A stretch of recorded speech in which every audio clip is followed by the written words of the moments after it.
Hey everyone! 2 days from when you're seeing this will mark a full year since I decided to really use my channel and doing a video every single Friday since August of 2015.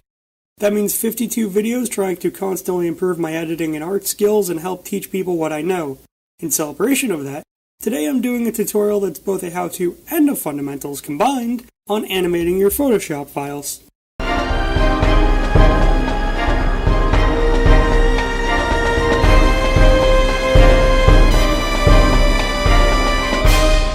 To begin with, we're gonna need a Photoshop composite. I go out of my way to avoid telling you what to make in these videos and instead focus on the how. This won't be any different, so I will just say have fun creating whatever it is you'd want to see animated, be it a photo, illustration, or photo manipulation, for that part. What I will focus on in this tutorial is how to prep and use your Photoshop creations to make awesome animations. The first part of that preparation is going into the project knowing what size you want to make your video and have a general idea of what you want to do. If you've watched my pre-productions tutorial, this is where storyboarding can be hugely helpful. If you know going in that you'll want to have a background that'll pan across the screen, for instance, you'll know if you need to make your Photoshop file taller or wider than the video you're making. As a general rule of thumb for any design, it's always better to start bigger than you need, especially with Photoshop creations, because scaling up will never work as well as scaling down. Also, and this is vital to the whole thing, avoid flattening your layers together. Everything you want to animate, break into its own layer or smart object. It might be some people's workflow to flatten everything as they go, and while that's good for space, it is terrible for animating a PSD file. I'm a bit of an evangelist when it comes to smart objects, partially because they are just fantastic if you want to keep as few layers in your project as possible, while being able to still make changes later on. To make a smart object, select the layer, layers or group you want to combine together, right-click in the Layers panel, and choose Convert to Smart Object.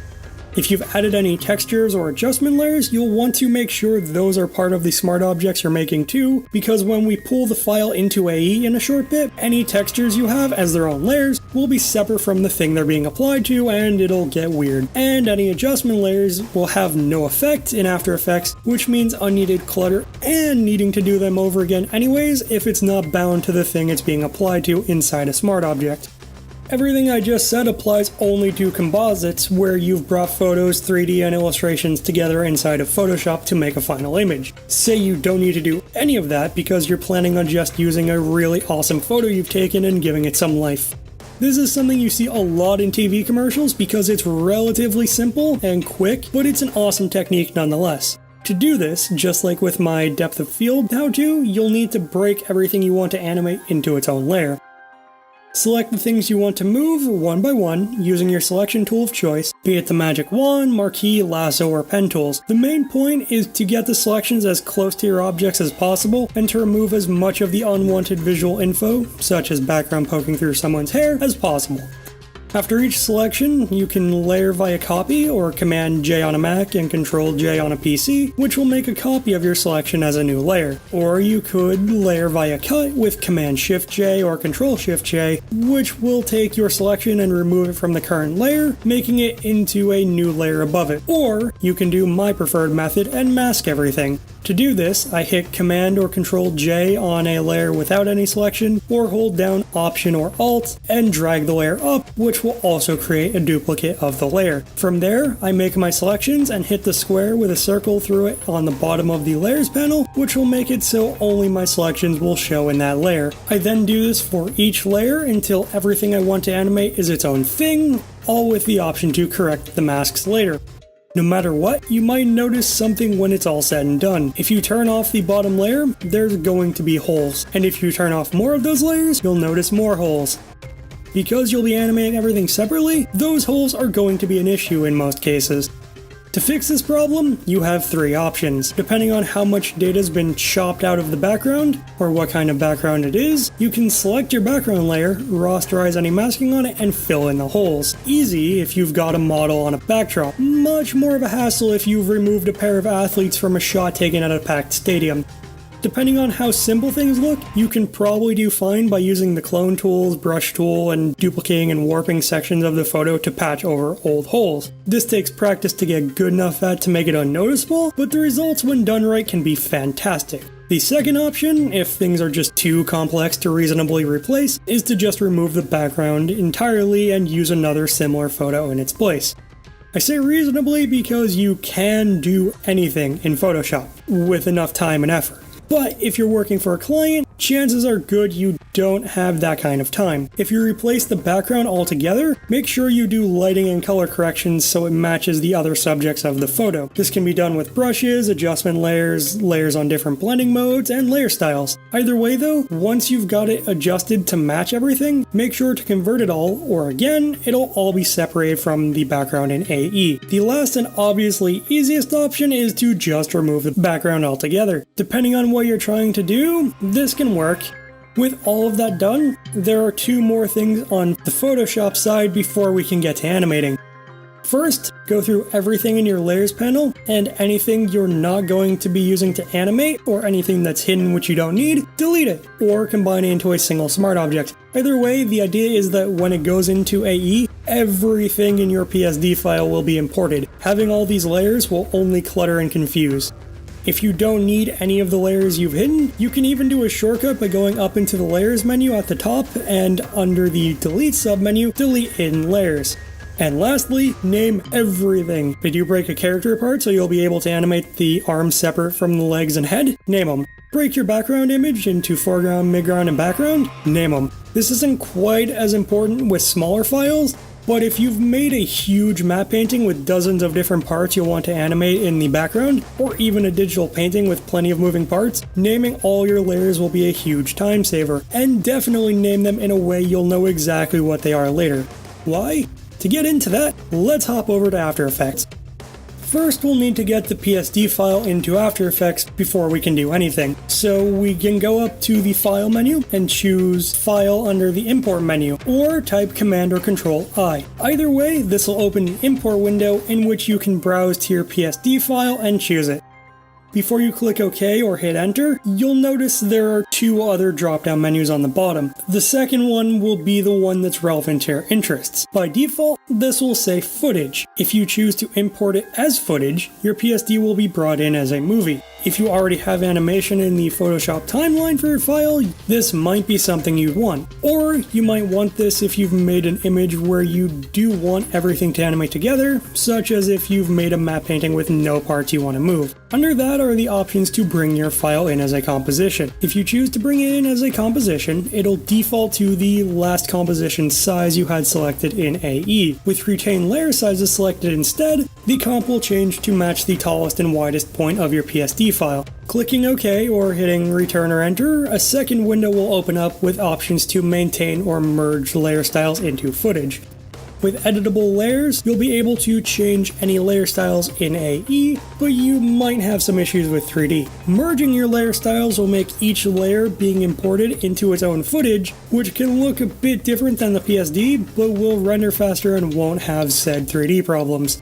Click OK, and if you've selected the composition options, there will be two things automatically added to your file in the project window. The first will be your comp, named as your PSD. The second will be a folder titled your PSD file name and layers. In here will be all of your layers from the PSD. And this is where naming things comes in, because they'll be ordered alphabetically, not in the order you had them in Photoshop. While by default it would organize everything here by the stack order of the layers, good luck remembering the difference between layers 56 and 230 in your comp. Also, your comp that was created will have the layers in the right order as well. From here we have two options. We can make a new comp altogether or use the comp we've made. If our comp doesn't match the video size we want, we can just change the comp size. To do this, select the comp in your project panel, or open the comp and under the composition menu, choose comp settings, or type Command or Control K. This will open up the settings for your comp, where you can change your comp to the size and duration you want. This will mean you need to change the scale and position of your layers though. This can be tedious, but making a new comp and manually dragging in every layer so they're in the right order, in my opinion, it tends to be even more tedious. Either way, once you've got the comp and everything you want to animate, time to give things some life. The really cool thing is that you only actually need very basic animations to make this work. You can do more complex stuff using effects, the puppet tool, and tons of bells and whistles in AE, and I personally love those, but it's nice to be reminded that sometimes simple can work. In that vein, all you need for this is the transform properties that are part of every layer in After Effects. To access these, we can unroll the layer we want to animate and unroll the transform options. Each of the properties we see can be used for different effects by combining them together, but first, let's go over what each one does on their own. First up, we've got the anchor point, which you can get to by quickly typing A with a layer selected. The anchor point is essentially the joint of your layer. An arm, for instance, pivots around a shoulder. In the same way, a layer will scale, rotate, and move using its anchor point as its post.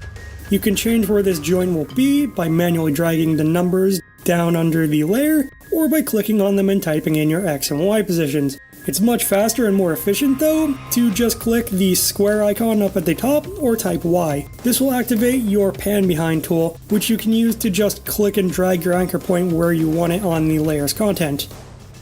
Under that, we have the scale controls. This lets you change how tall and wide the layer's content is. To quickly access this, you can hit S while having a layer selected. By default, there will be a small chain link icon to the left of your X and Y numbers, which will mean that it'll be scaled exactly the same on both height and width. If you click on that chain link, you can change the height and width independently.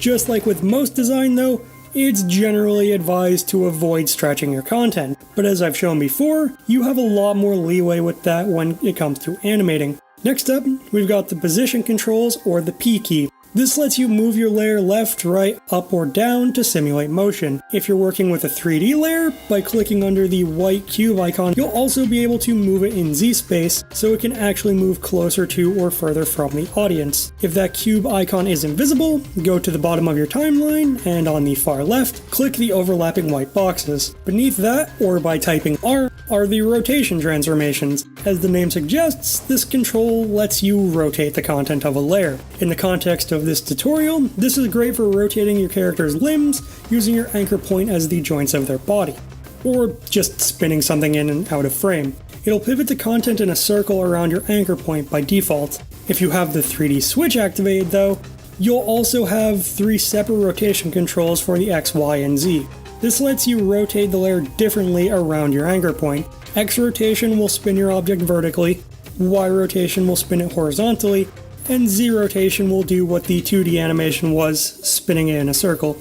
And lastly, we've got the opacity controls, which you can activate with the T key. This is how visible or invisible your layer is, going from invisible at 0% to completely opaque at 100%.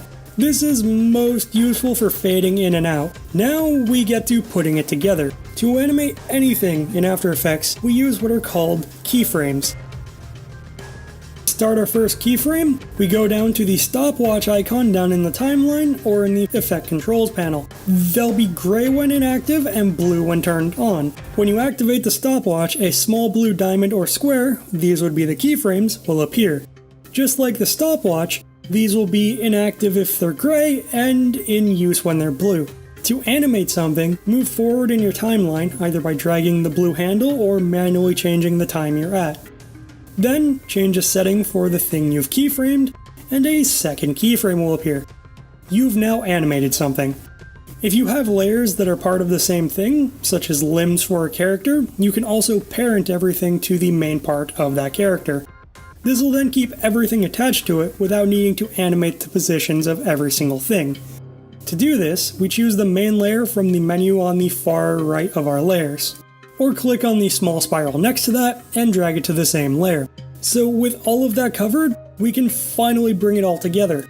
How you do that will be mostly up to you, since everyone has their own methods and processes. The main point is that animation, boiled down, is just layering motions over other motions. So you might do things differently here, but I'll go over my typical order of doing things. To begin with, after I've brought the PSD in as a comp, I'll go about parenting any layers that'll be part of other layers. For characters, the biggest part will usually be the parent. I'll then parent parts of a limb to other parts of the limb, such as parenting the feet to the ankles to the thighs, and the thighs to the torso. When I move things that way, the torso will move the entire leg, while if I turn the thigh, it'll move everything else that's part of the leg, and if I move the ankle, it'll turn the foot, and so on. Because of how parenting works, this is actually a very, very basic form of 3D model rigging, since it's all still following the torso and everything lower will move with anything higher. With everything parented, I change the anchor points so they're at each part's joint,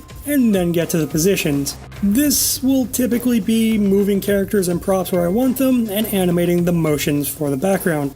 This is actually pretty quick, since to start I'll only need the start and end keyframes, so everything moves at the same rate across the comp. Once everything moves where I want it to in the scene, I then get into the rotations. Since I've changed my anchor point early on, I can then animate the limbs swinging as the main part moves.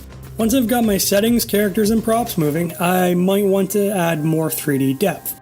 To get this, I'll turn the 3D layers on, and work scale together with Z position and 3D rotations to make it seem like things are moving closer or further away.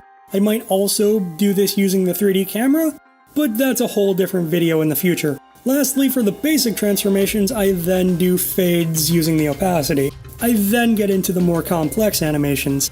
Typically, I'll make a backup comp in the projects panel just in case I accidentally screw something up, which can happen, before adding secondary animations. This is where I'll add additional keyframes to any transform properties I need to make everything look like it interacts together. This would be something like a character running and then bouncing off a bigger character, or the examples I've shown in the whole video I did on secondary animations. After that, I'll add any extra footage I need. This will be things like clouds of dust, sparks, or other things I can use to add more connection between the characters and their environment. I'll then animate these so they also fit into everything. Then comes the actual VFX. At the simplest, this can be doing simple focuses with the blur effects, or it can be adding particles and stylizing effects to my footage to give it all a specific stylized look. And to finish it off, I'll then add some adjustment layers and do some color grading, so all the lighting and coloring in the scene matches and looks cohesive. Again, your mileage may vary. This is just the specific order I've found usually works best for me, whether it's animating a PSD, doing kinetic type, or beyond. From there, I'll do all the same for any other scenes in the animation. When everything's done, I'll send all of my comps to the render queue or media encoder and have video files for each animation I've made. I'll then take these into Audition as preview layers, mix some audio together in time to each scene, save that audio, and finally I'll bring it all together in Premiere or After Effects to render out the final production. I know I just glossed over all of those steps, but this script at this point is already almost 200 lines, and I'm planning to go into all those in future videos anyways. So you'll just have to keep your eyes out for those in the future. And that was a look into how you can animate your Photoshop files, and a celebration of doing these videos for a year with the longest video to date. I've come pretty far from where I started, and I'm hoping I only get better at this over the next year and beyond. I hope everyone's learned something and had fun doing it. If you have any questions, thoughts, or other feedback, you can let me know with a comment below or with a message to ET_studios on Twitter. You can also like this video and share it around. I would appreciate the help getting the word out. And I'm planning to be back here every Friday with a new video, so be sure to subscribe for more awesome content. Have a great day, everyone, and see you next week and hopefully every week beyond for a long time to come.